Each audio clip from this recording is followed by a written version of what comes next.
Hi hello welcome to the legal stories and ఈరోజు నా topic is related to మనకు దిశ encounter ఏదైతే జరిగిందో హైదరాబాద్లో అండ్ తెలంగాణ రిలేటెడ్ ఏరియా. అమ్మాయిని దారుణంగా రేప్ చేసి చంపేశారు అండ్ కాల్ చేశారు ఎవిడెన్స్ దొరకకుండా.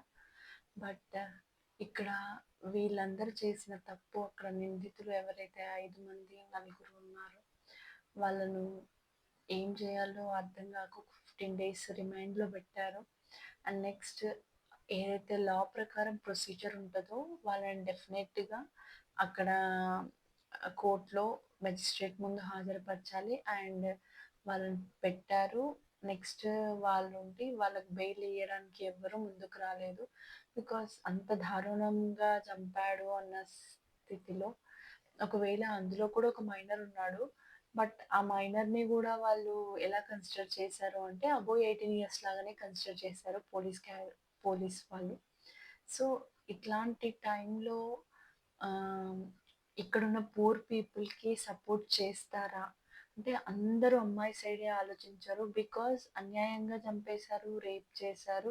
అది కరెక్ట్ కాదు వాళ్ళు చేసింది. వాళ్ళకి ఆ మెచ్యూరిటీ లేక, బికాజ్ ఆఫ్ అన్‌ఎడ్యుకేషన్, అవేర్‌నెస్ లేక వాళ్ళు చేసిన పనికి వాళ్ళకి చెప్పినా గూడా అర్థం గాదు. బికాజ్ ఆల్రెడీ చాలామంది అలా చేసిన వాళ్ళందరినీ దాని కిందకే చేస్తున్నారు కాబట్టి, ఇలా చేసిన తర్వాత ఎవరో బయట రోడ్ మీద ఎళ్ళే అమ్మాయిని తీసుకొని, అది చదువుకున్న అమ్మాయిని చేస్తే ఎవరైనా ఊరుకుంటారా? వాళ్ళ పేరెంట్స్ అయినా ఎవ్వరూ ఉండలేరు గదండీ! సో, ఇలాంటి టైంలో ఏం జరిగింది? మనకు తెలంగాణ గవర్నమెంట్ అప్పుడు కేసీఆర్ గారుండే. సో, ఆయన డైరెక్ట్ ఎన్‌కౌంటర్ చేయమని చెప్పేసి అప్రూవల్ ఇచ్చారు సజ్జన్ సార్‌కి. అతను రీక్రియేట్ చేశారు సీన్‌ని. రీక్రియేట్ చేసి ఆ టైంలో షాట్స్ అనేవి బుల్లెట్స్ అనేవి యూజ్ చేసి వాళ్ళని ముగ్గురిని, నలుగురో ఆర్ ముగ్గురో ఎంతమందుంటే వాళ్ళనందరినీ ఎన్‌కౌంటర్ చేయడం జరిగింది.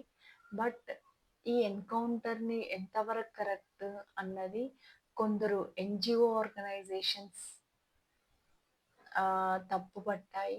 చాలా ఫైట్ చేశారు అండ్ ఇప్పటికీ రన్ అవుతుంది ఆ కేసు. ఇలా ఎన్‌కౌంటర్ వితౌట్ ఎవిడెన్స్ ఎందుకు ఎన్‌కౌంటర్ చేశారు? వాళ్ళకు కొన్ని రైట్స్ ఉంటాయి. వాళ్ళ కోసం ఫైట్ చేయాల్సిన ఆర్గనైజేషన్ మాది. మా రైట్స్ ఎలా వయోలేట్ చేస్తారు? వాళ్ళకి పూర్ ఉండొచ్చు. బట్ వాళ్ళకు హెల్ప్ చేసే అడ్వకేట్స్ ఉంటారు. చాలా మంది కోసం వాళ్ళు ఫైట్ చేయొచ్చు. అలా అని చెప్పి కొన్ని పొలిటీషియన్స్ కూడా ఫైట్ చేశారు. అది చేయడం రాంగ్. మీరెలా డెసిషన్ తీసుకొని ఫైనల్‌గా మీరు చెప్పి వాళ్ళ తప్పు అంటారు. ఎప్పుడైనా సరే ఒక ఎవిడెన్స్ ప్రూవ్ అయినంక అక్యూజ్డ్ డెఫినెట్‌గా వాళ్ళు స్టేట్మెంట్ ఇచ్చినా సరే మేము తప్పు చేశాము అని. కానీ ప్రొసీజర్ ప్రకారం కొన్ని ఇయర్స్ అనేది ఆ కేస్‌ని రన్ చేస్తూ ఉంటారు.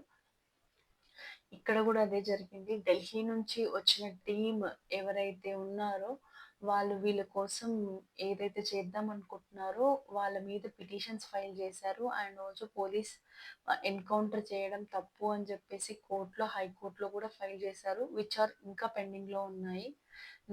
ఎన్‌కౌంటర్ చేయడం ఎంతవరకు కరెక్ట్ అన్నది చాలా మన తెలంగాణ పబ్లిక్ అందరూ యాక్సెప్ట్ చేశారు. బట్ ఇది రేప్ కేస్ కాబట్టి సో మెనీ పీపుల్ అందరూ సపోర్ట్ చేశారు. అదే ఇంకేదైనా క్రైమ్ ఉంటే డెఫినెట్‌గా ఎవరు చెయ్యరు అండ్ ముందుకు రారు. బికాజ్ వాళ్ళ రైట్స్ వాళ్ళు లాస్ చేయడానికి రెడీగా ఉండరు కాబట్టి అక్యూజ్డ్‌కి ఒక లైఫ్ ఉంటుంది. అండ్ ఆల్సో వాళ్ళు చేసే ఒక ప్రొసీజర్ గూడా ఫార్మాటింగ్ గూడా ఫాలో అవ్వాలి యాస్ పర్ లా అని చెప్పి. అందుకే ఇంతవరకు ఇంకేదన్నా క్రైమ్ జరిగినా గూడా ఇంతవరకు ఏ ఏ సీన్ రీక్రియేట్ చేయలేదు. ఈవెన్ మర్డర్ విషయం జరిగినా సరే దాన్ని గూడా రీక్రియేట్ చేయలేదు. బికాజ్ ఇది అమ్మాయికి జరిగింది. ఉమెన్‌కి సేఫ్టీ ఉన్నాంక కూడా ఇంకా ఎందుకింత అగెనెస్ట్‌గా చేశారు? చాలామంది వాటి కోసం ఫైట్ చేసి ఎలాగైనా మాకు న్యాయం జరగాలి అనేసరికి ఎన్‌కౌంటర్ అనేది ఆర్డర్ ఇష్యూ చేశారు మనకు స్టేట్ పవర్ ఇచ్చిన తర్వాత ఎవరు ఆపలేరు కాబట్టి దాన్ని ప్రొసీడ్ అయ్యారు.